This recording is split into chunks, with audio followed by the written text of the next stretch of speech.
नमस्कार सभी को, स्वागत, अभिनंदन आप सभी का राजकीय महाविद्यालय सुमेरपुर के YouTube चैनल पर। मैं सीमाचारण, इतिहास की सहायक आचार्य।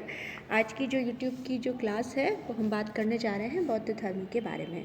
वैसे ये टॉपिक हमने इसका आधा प्रकरण तो पहले एक वीडियो में डाल ही चुकी हूँ। मैं उम्मीद कर रही हूँ कि वो वीडियो आपने देखा ही होगा पूरा।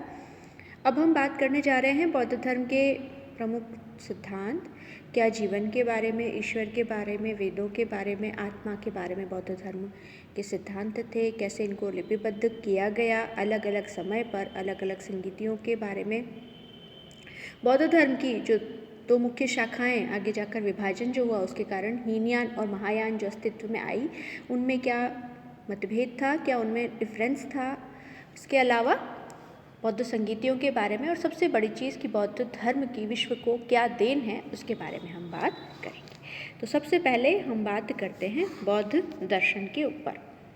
सबसे पहले बौद्ध दर्शन जो है वो वेदों की प्रामाणिकता को नहीं मानते थे। अंधश्रद्धा में बौद्ध धर्म का बिल्कुल विश्वास नहीं था। बुद्ध जो है तर्क पर बल देते थे, इसी कारण उन्होंने वेदों को प्रामाणिक मानने से इनकार कर दिया। उनका कहना था कि ज्ञान सिर्फ वेदों तक ही सीमित है, ऐसा सही नहीं है।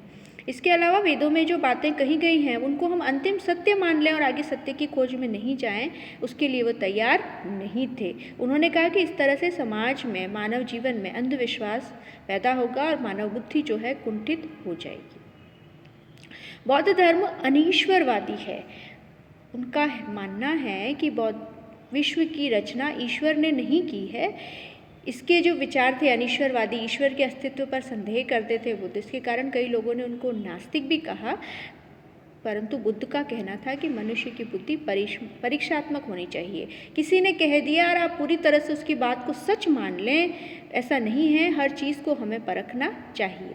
समय खुद के विषय में भी उन्होंने कहा कि जो लोग मुझे सर्वज्ञ मानते हैं वे मेरी निंदा करते हैं, कि मैं सब ज्ञान से परिपूर्ण हूँ, मुझ में कोई कमी नहीं। अगर आप ऐसा सोचते हो तो ये तो आप मेरी बुराई कर रहे हो। दूसरा, बौद्ध धर्म जो है अनात्मवादी था, यानी आत्मा जो मानते थे कि आत्मा का आवागमन चलता रहता है, उसकी विचारधारा में उनका विश्वास नहीं था। उन्होंने मध्यम मार्ग बताया। उन्होंने ये भी नहीं कहा कि आत्मा है और ये भी नहीं कहा कि आत्मा नहीं है।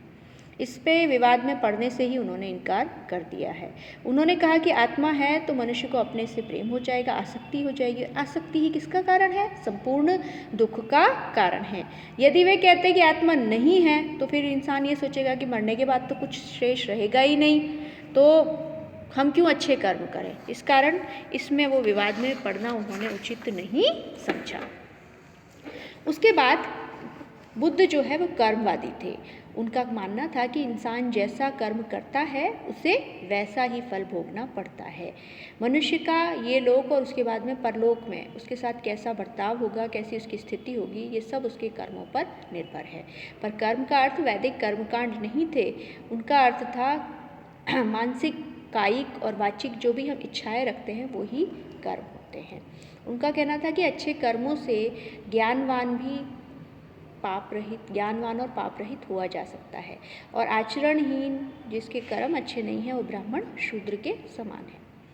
उसके बाद बुद्ध पुनर्जन्म में विश्वास करते थे। उनका कहना था कि कर्मों के अनुसार ही हमें अच्छा या बुरा जन्म मिलता है। अब ये भी बात है, आप कहोगे जब वो आत्मा का अस्तित्व मानते ही नहीं हैं तो वो क्या कहते हैं कि जब आत्मा ही नहीं है तो अगला जन्म हमें कैसे प्राप्त होगा। तो बुद्ध का कहना था कि जन्म हमारा नहीं होता, हमारे कर्मों का होता है। जैसे एक दिए से आप दूसरा दिया जला दोगे तो क्या पहला दिया उसमें ट्रांसफ़र हो गया? नहीं, उसकी ज्योति अलग रहेगी। उसी प्रकार हमारे कर्म जो हैं वो ही हमें आगे आने वाले जीवन में फल दिया करते हैं। कार्य कारण की श्रृंखला से ये संसार चलता रहता है। अगला सिद्धांत है इसका। बुद्ध का मानना था कि संसार की हर वस्तु और घटना के पीछे कोई न कोई कारण होता है। उनका कहना था कि हर घटना स्थिति के कारणों से पहले समझना और फिर उससे मुक्ति प्राप्त करने के लिए किया जाना आवश्यक है। कारणवाद जो है बुद्ध का, वो दूसरे भारत के या विश्व के सभी संप्रदाय है उससे इसको अलग करता है। बुद्ध का कहना था कि जन्म मरण भी कारण से है, जन्म के कारण ही बुढ़ापा आता है, मृत्यु होती है, और कार्य कारण की श्रृंखला से ही संसार चलता चला जाता है। अगला आ रहा है निर्वाण। बच्चों, हिंदू धर्म में या वैदिक धर्म में जो शब्द मोक्ष के लिए, जो शब्द मोक्ष यानी कि आत्मा के आवागमन से मुक्ति। तो वैसे ही जैन मत में शब्द कैवल्य और बौद्ध धर्म में निर्वाण शब्द लिया गया है। निर्वाण का अर्थ होता है बुझना, यानी दीपक का बुझ जाना। बुद्ध का कहना था कि मन में पैदा होने वाली तृष्णा वासना की आग को बुझा देने पर क्या प्राप्त हो जाएगा? निर्वाण। निर्वाण का अर्थ होता है बार बार जन्म मरण की स्थिति से मुक्ति।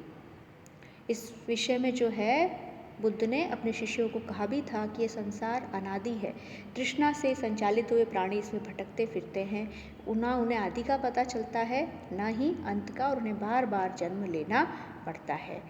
और अपार जो है प्रिय वियोग अप्रिय संयोग के कारण रो रो कर अपना आंसू बहाते हैं और दीर्घ काल तक दुख का ही अनुभव करते हैं।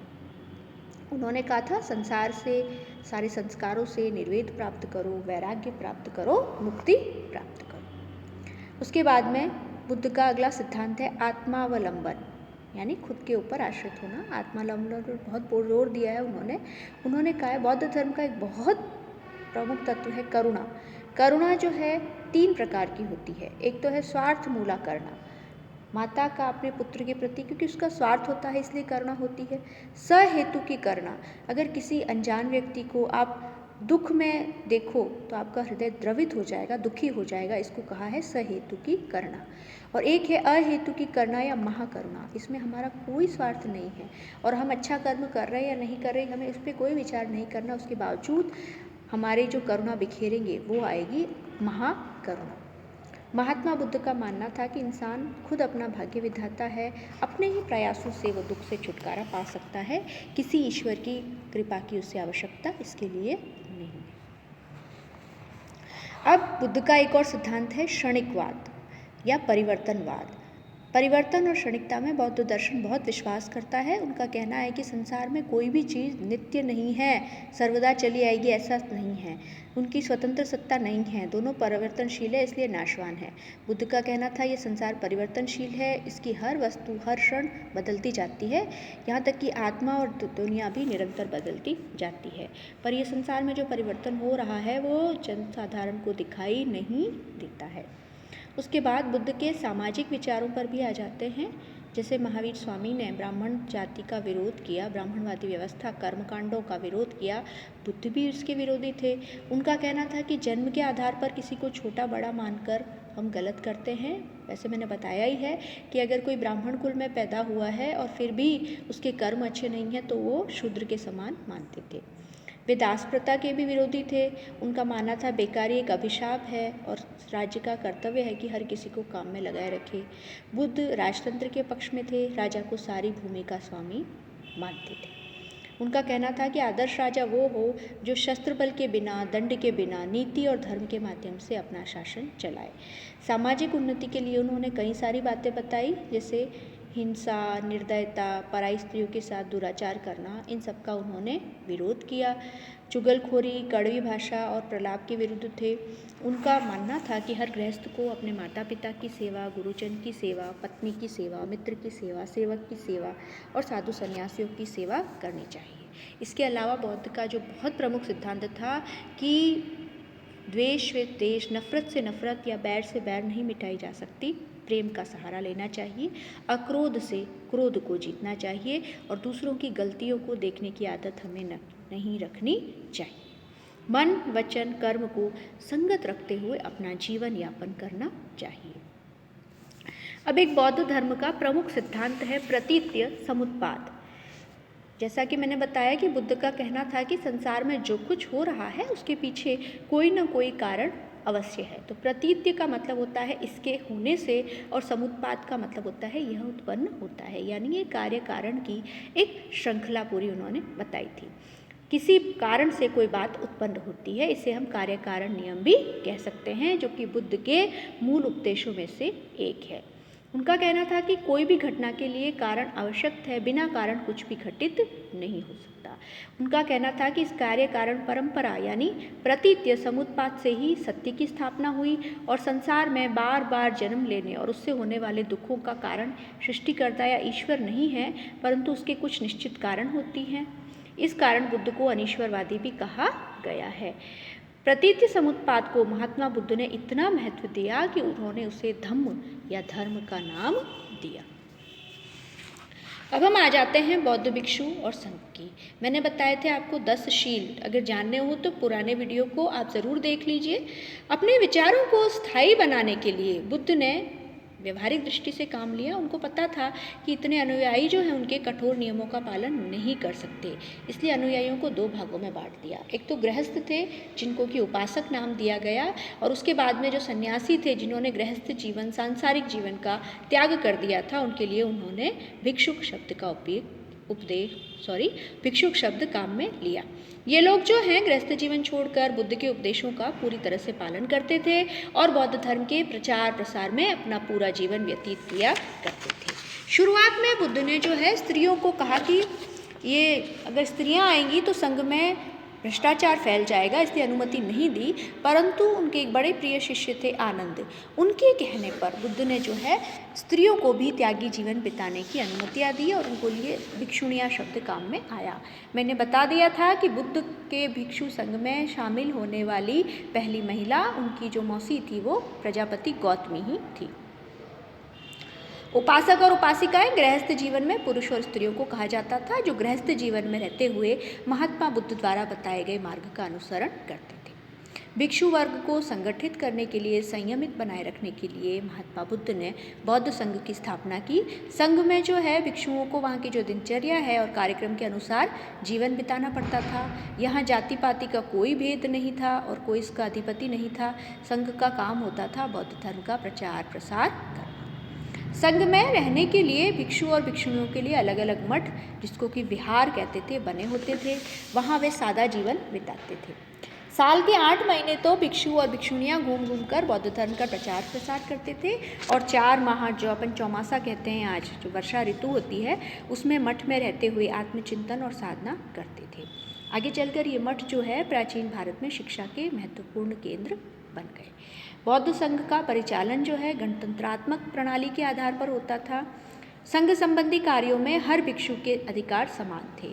संघ की बैठकों में सभी को भाग लेना जरूरी था। अनुपस्थित व्यक्ति जो है किसी अपना जो साथी है किसी दूसरे व्यक्ति को अपना मत बता सकता था, प्रकट करा सकता था। हर सदस्य स्वतंत्रता पूर्वक अपना मत देता था और निर्णय जो है वो हमेशा बहुमत से लिए जाते थे। हर प्रस्ताव को 3 बार प्रस्तुत किया जाता था और स्वीकृत किया जाता था, तब वह अधिनियम बनता था। संघ की सभा में जो बैठता था, बैठकों की व्यवस्था करने वाला व्यक्ति आस्यन प्रज्ञापक कहा जाता था। जो भी प्रस्ताव लाया उस कार्रवाई को ज्ञाप्ति और प्रस्ताव को नत्ति कहा जाता था। 30 सदस्यों की उपस्थिति संघ की कार्यवाही शुरू करने के लिए आवश्यक थी। इस प्रकार बुद्ध ने अपने धर्म के प्रचार प्रसार के लिए गणतंत्रात्मक पद्धति पर, जहाँ की ऊंच नीच जात पात कुछ नहीं है, सभी को एक एक मत का अधिकार है, उस पद्धति पर उन्होंने बौद्ध संघ की स्थापना की। अब हम आ जाते हैं बुद्ध धर्म जो आगे चलकर की 2 भागों में बट गया, 2 अलग अलग शाखाओं में, हीनयान और महायान। 2 शाखाएं, वैसे तो और भी आप कुछ पढ़ लोगे, वज्रयान भी आया और भी कुछ शाखाओं के नाम आएंगे, लेकिन मुख्यतया भारत में और विश्व में ये 2 ही शाखाएं प्रचलित हुई। हीनयान जो थे बौद्ध धर्म का प्राचीन स्वरूप, जो मूल रूप था, उसको महत्व देते थे। हीनयान संप्रदाय महात्मा बुद्ध को धर्म प्रवर्तक और निर्वाण प्राप्त एक सामान्य व्यक्ति मानते थे, बुद्ध को ईश्वर नहीं मानते थे। उन्होंने कहा था बुद्ध में कोई दैवी शक्तियाँ नहीं हैं। हालांकि ये संप्रदाय कर्मवाद और पुनर्जन्म में विश्वास करता था, परंतु जैसा बुद्ध ने कहा था ईश्वर नहीं है, वैसे ही हीनयान भी मानता था कि ईश्वर नहीं है। और उन्होंने कहा था कि बुद्ध ने जो मार्ग बताए उसके लिए, उसके अनुसार निर्वाण से प्राप्ति हो सकती है। निर्वाण प्राप्ति के लिए यही सही मार्ग है। इनका कहना था अपदीपो भव, यानी अपना प्रकाश स्वयं पर। हीनयान शाखा वाले इस बात को स्वीकार करते हैं कि शुभ और अशुभ दोनों तरह की वासनाएं हैं, ये सिर्फ निवृत्ति के ऊपर अधिक बल देते हैं। इसीलिए इसको जो है छोटी गाड़ी या हीनयान कहा जाता है, क्योंकि इसमें थोड़े ही व्यक्ति सुख प्राप्त कर सकते हैं। ये जो है निर्वाण के लिए व्यक्तिगत प्रयासों को बल देता था, बुद्ध को ईश्वर नहीं मानता था और बुद्ध मूर्ति पूजा जो है उसको स्वीकार नहीं करता था। हीनयान जो है श्रीलंका, जावा, बर्मा आदि देशों में फैला। उसके बाद हम आते हैं महायान। बौद्ध धर्म के कुछ अनुयायी थे जिन्होंने बुद्ध धर्म के जो जटिल स्वरूप है उसको कठिन सरल बनाया, कुछ सरल मान्यताएं विकसित की। इसी कारण हीनयान और महायान में जो है भेद सामने आ गया। महायान जो है ये धर्म के जो लोग थे वो बुद्ध को ईश्वर मानते थे, देवता मानते थे। उन्होंने कहा था कि बुद्ध के पहले भी कई सारे बौद्ध धर्म के प्रवर्तक हो चुके हैं बोधिसत्व। कई सारे उनके नाम थे, कई सारे उनके अवतार थे, निर्वाण का ही लक्ष्य मानते थे। बोधिसत्व उन महान को कहा जाता था, महायानियों को। ये करुणा के अवतार थे जिन्होंने अपने प्रयासों से निर्वाण प्राप्ति की और अपने सारे कर्म जो है वो दूसरों को दे दिए। ये धर्म जो है भक्ति प्रधान था और इस कारण धीरे धीरे बुद्ध की मूर्ति पूजा चल पड़ी। और ये मैं आपको एक बार बता देती हूँ कि ये प्रतियोगी परीक्षाओं में भी कई बार प्रश्न पूछा जाता है कि पहली बार किसकी मूर्तियाँ बनी या मूर्ति पूजा भारत में सबसे पहले किसकी प्रारंभ हुई, तो वो थे गौतम बुद्ध। गांधार और मथुरा में स्वतंत्र शैली में बुद्ध की मूर्तियाँ बनने लगी और बुद्ध की पूजा होने लगी। इससे मूर्ति पूजा का रीति बढ़ा। भगवत धर्म की भक्ति का प्रभाव भी महायान पर पड़ा। उसमें भी महात्मा बुद्ध के प्रति भक्ति को निर्वाण का सरल मार्ग बता दिया गया। उसी प्रकार महायान की मान्यता थी कि ईश्वर के अवतार बुद्ध और बौद्धिक तत्व जो थे उनकी भक्ति के द्वारा निर्वाण प्राप्त किया जा सकता है। ये अपना उन्होंने जो है व्यवहारिक दृष्टिकोण अपनाया और इसी कारण उसकी लोकप्रियता जो है वो बढ़ती चली गई। अब आ रहा है कि इसकी लोकप्रियता के क्या कारण थे। और भी तो कई सारे धर्म पनपे, लेकिन ये धर्म जो है क्यों दुनिया भर के देशों में फैलता चला गया, तो इसमें से कुछ कारण मैं बता देती हूँ आपको। सबसे पहला कारण तो था इसके सिद्धांत सरल थे, सरल, व्यवहारिक, सुबोध और गृहस्थ लोगों के लिए भी अनुकूल थे। बुद्ध ने दार्शनिक विचारों का प्रतिपादन किया, शुद्ध आचरण प्रतिपादन नहीं करके शुद्ध आचरण पर जोर दिया, जो कि आम इंसान के लिए आसान था। उसके बाद में वातावरण उस समय का अनुकूल था। भारतीय जनता जो है उस समय जो है धर्म की रूढ़िवादिता, कर्मकांड, रहस्यवाद, पुजारियों के जो आचरण से उससे दुखी थी। ऐसे समय में गौतम बुद्ध ने इस व्यवस्था का खंडन किया और जीवन को उन्नत बनाने के लिए सरल और व्यवहारिक तरीके बताए। अगला इसका कारण है लोकप्रियता का, वो है जन भाषा का प्रयोग। बुद्ध ने अपने उपदेशों का प्रसार जन भाषा पाली में किया, अतः जनसाधारण उनकी बात को आसानी से समझ लेता था, इसलिए उनके उपदेशों का प्रभाव पड़ना तो स्वाभाविक था। अगला है समानता की भावना। मैंने बताया जातिगत भेदभाव से बुद्ध ऊपर थे। अगर आप बौद्ध संघ में प्रविष्ट हो जाओ तो आप किसी भी जाति के, उससे कोई मतलब नहीं है। उसके अलावा बुद्ध धर्म के प्रसार के लिए न सिर्फ गणराज्य के लोगों ने बल्कि व्यापारियों ने विशेष रूप से रुचि ली, जो कि जन्म के आधार पर वर्ण व्यवस्था को, जाति व्यवस्था को नहीं मानता था। साथ ही साथ बौद्ध संघ की जो स्थापना की गई बुद्ध धर्म के प्रचार प्रसार के लिए, इसने भी बुद्ध धर्म को लोकप्रिय बनाने में बहुत काम किया। इसके अलावा बुद्ध का व्यक्तित्व ही ऐसा था, उनकी लोकप्रियता इतनी थी, आकर्षक व्यक्तित्व, उनका रोमांचकारी जीवन, एक राजकुमार कैसे सन्यासी बन गया और मानव कल्याण के लिए काम कर रहा है। राजा का पुत्र होते हुए भी उन्होंने जो सुविधाएं त्यागी, इससे उनका व्यक्तित्व ऊंचा उठ गया और स्वाभाविक था कि उनके सम्मान में सभी झुक जाया करते थे। अब हम आ जाते हैं बौद्ध संगीतियों पर। वैसे तो डायरेक्ट रिलेटेड नहीं है ये इससे, लेकिन फिर भी आपको इतिहास के विद्यार्थी होने के नाते जो 4 बौद्ध संगीतियाँ हुई, बुद्ध के उपदेशों को लिपिबद्ध करने के लिए, पुस्तकों का रूप देने के लिए, उनके बारे में जानकारी होना बहुत ज़रूरी है। बच्चों, जब बुद्ध की मृत्यु हो गई तब उनकी मृत्यु के बाद उनके उपदेश, क्योंकि अब उपदेश देने वाले नहीं रहे, तो जो उपदेश थे उनको लिपिबद्ध करने के लिए राजगृह, जो कि उस समय राजधानी हुआ करती थी मगध की, वहाँ जो है उसकी सप्तपर्णी गुफा में पहली बैठक बुलाई गई, जिसको कि बौद्ध संगीति कहा गया। यहाँ जो है बुद्ध के उपदेशों का संकलन किया गया। उसके बाद में बुद्ध के निधन के 100 वर्षों के बाद वैशाली में बौद्ध धर्म की दूसरी संगीति हुई। इसमें साम कबीर या सर्वकामिनी जो था वो इस संगीति का प्रधान था। इस संगीति जो है इसका आयोजन कालाशोक, जो कि मगध का शासक था, उसने अपनी सेकंड राजधानी वैशाली में करवाया था।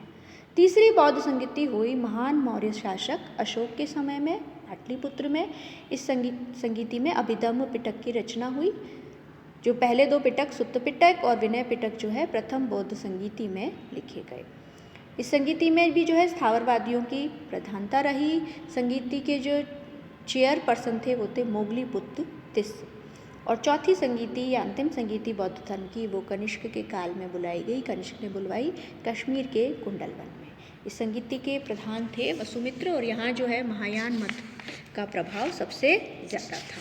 तो ये तो थी 4 संगीतियाँ क्रमशः, और ये बुलवाई गई थी अजातशत्रु, कालाशोक, अशोक और कनिष्क के द्वारा।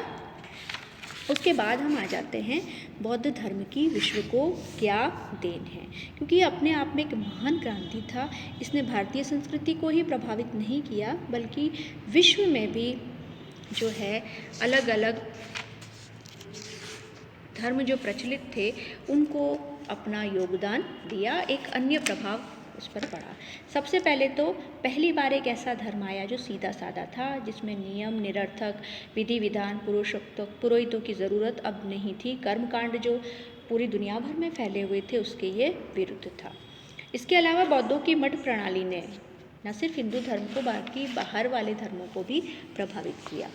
बुद्ध के समय में चारों दिशाओं में मठों की स्थापना की गई। बुद्ध ने अपने अनात्मवाद, अनीश्वरवाद, कार्य कारण संबंध, कर्मवाद, पुनर्जन्मवाद, शुद्धि और निर्वाण के लिए दार्शनिक विचारों से न सिर्फ भारतीय चिंतन प्रणाली बल्कि विश्व भर की चिंतन प्रणाली को प्रभावित किया। बौद्ध धर्म में ही शून्यवाद के जो नागार्जुन जिनके आविष्कारक थे, जिनको कि हम भारत का आइंस्टाइन भी कहते हैं। उसके बाद में साहित्य और कला के क्षेत्र में शुरुआत में बौद्ध धर्म में पाली भाषा अपनाई गई, जो कि आम जन की भाषा थी, लेकिन बाद में जब महायान धर्म आया तो उन्होंने जो है संस्कृत भाषा अपनाई, जो कि कुलीन वर्ग की भाषा थी। कई सारे ग्रंथ लिखे गए, न्याय, प्रवेश, आलंबन परीक्षा, बुद्ध चरित्र, सारिपुत्र प्रकरण, जो कि न सिर्फ भारत बल्कि एशिया और संपूर्ण विश्व के महान साहित्यिक ग्रंथों में से एक माना जाता है। कला के क्षेत्र में तो शिल्पकला, मूर्तिकला और चित्रकला में जो निखरा स्वरूप है आज का, वो भारत में बौद्ध धर्म की ही देन है। चीन में भी आप देखो बुद्ध की कई सारी मूर्तियाँ बनाई गई है, और जापान में भी गुहा मंदिरों का निर्माण, मूर्तिकला की गांधार शैली, अजंता अलोरा में जो आप चित्रकारियाँ देखते हो वो सब बौद्ध धर्म से प्रभावित है। अशोक के सांची का स्तूप, जो कि आज भी कला की दृष्टि से श्रेष्ठ माना जाता है। ऐसे कहते हैं अशोक ने 84,000 स्तूप पूरे भारतवर्ष में बनवाए थे। ये जो अभी हमारे सामने उपलब्ध हैं वो भारत ही नहीं, उस समय विश्व के आश्चर्यजनक निर्माणों से है। प्रशासन के क्षेत्र में प्रशासन की नीति को भी प्रभावित किया। जन की समानता, सहिष्णुता और भ्रातृत्व की भावना को बौद्ध धर्म में आप देख ही सकते हो। बुद्ध ने पहली बार अहिंसा, परमो धर्म का नारा दिया, जो कि आज परमाणु युक्त विश्व में सबसे अधिक, अगर इस पर चले हम तो विश्व जो है एक अच्छा, बेहतर, शांत बन सकता है। आचार विचार के क्षेत्र में इसने सदाचार को तो वैसे महत्व दिया ही गया है, किंतु जब ये आदर्श भारत ही नहीं संसार से विलुप्त हो रहे थे तब बौद्ध धर्म में दस्तशील अपनाकर भारतीय जनता को नैतिकता और सदाचरण का मार्ग दिया। आज जब विश्व जो है एक तरफ तो उपभोक्तावादी संस्कृति चारों ओर जो है विराजमान है, वहीं कई लोग ऐसे हैं जो इस उपभोक्तावादी संस्कृति से परे जा कर के एक आम जीवन बिताना चाहते हैं। तो बुद्ध धर्म जो है आज के समय में भी उनका जो मध्यम मार्ग है कि उपभोक्तावादी संस्कृति या भोग का भी बहिष्कार करें और अत्यधिक अपने शरीर को भी काया क्लेश न दें, बल्कि साधारण प्रयासों से मानव मात्र के कल्याण के लिए, ईश्वर की प्राप्ति के लिए और विश्व को एक अच्छा स्थान बनाने के लिए, बेहतर बनाने के लिए हम सभी मिलकर के काम करें। यही बुद्ध धर्म की विश्व को देन है, जो कि आज के समय में अत्यधिक प्रासंगिक है। धन्यवाद।